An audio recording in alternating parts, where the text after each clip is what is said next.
कंठी कौस्तुभ मणी विराज काढला जणे अगं तुझा कंठ इतका गोड आहे ना, मी इतका श्रीमंत नाही आहे.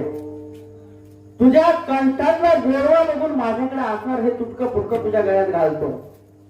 आता बघा, संत विदेही स्वरूपातले असतात. जगाचे व्यवहार घेणं देणंच नसतं. जसं आईचं बापाची गरिबी त्या लेकराला काय माहिती असते का? पण त्याच्यासाठी धीरूभाई अंबानी बाप आणि मायेच असतात बरं. हा, तसं भक्तांचं जीवन आहे. अभंग जनाईने म्हणावेत, परमात्म्याने गळ्यातले सगळे अलंकार एक अभंग म्हणावा जनाईने, एक अलंकार परमात्म्याने टाकावा. आणि मग इकडं 1 2 3 सगळे अलंकार टाकले, घोंगडी तिथं अंतरली, काठी ठेवली आणि इकडे सुरू झालं. हा पांडुरंगा प्रभात समय पाटला, वैष्णवांचा मेळा गुरु पाहिला गेला. वाळवंटापासून महाद्वारापर्यंत सुरांची दाटी सर्वरांची दाटी उभे दोन्ही हात. आता इकडे गर्दी झालेली आहे आणि त्याच्यात कोण आलाय? कृष्ण घेऊन आला गिरजेचा कांत, आला गिरजेचा कांत. बघा, इतकं सगळं आलंय, दाटी झालेली. गणे मला जावं लागल.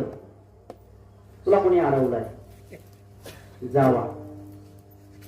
जणाईपासून उडी मागत जणी मला जायला जरा कंटाळाच येतोय, पण आता नाही इलाज आहे, मला जावं लागेल. त्याच्यात माझे भक्त आहेत, संत मध्ये माझी लेकर आहे. पंढरपूर परमात्मा मोठ्या जड पावलं टाकत टाकत विटेवर जाऊन बाहेर.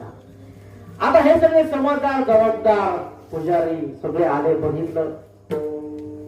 मग हे तथ्य माणसांची कामं इथून सुरू होतात. भगवान परमात्म्याचा हार चोरीला गेला, बोंब पिटली जाते. जिकडं तिकडं चोरी झाली म्हटलं जातं.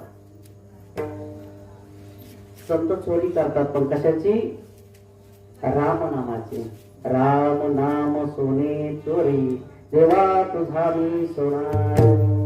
हा, व्यवहार तुझे नामाचा व्यवहार. आणि मग ती कात्री कशाची आहे? ते सोनं काय? हे सोनं आहे. राम नाम सोडलं तर धन नाही, सोनं नाही. आणि तुमचं ते सोनं काय? सोनं काय माहितीये कशापासून तयार होतं? या पृथ्वीच्या ह्याच्यात सोन्याचे गुणधर्म असणारी माती आहे, खडक आहे, दगड आहे. आणि त्याच्यापासून ते तुम्ही आम्ही मानतो म्हणून त्याला महत्व आहे. तुम्ही आम्ही जर मानलं नाही तर कशालाच महत्व नाही. तुम्ही आम्ही माननीय पंतप्रधानांना मानतो का? तो बघा, निर्मितीच्या पदाचे आपण संविधानाला अधिकार आपण दिलेला आहे. या संविधानाला स्वीकृत करत असताना या जनतेला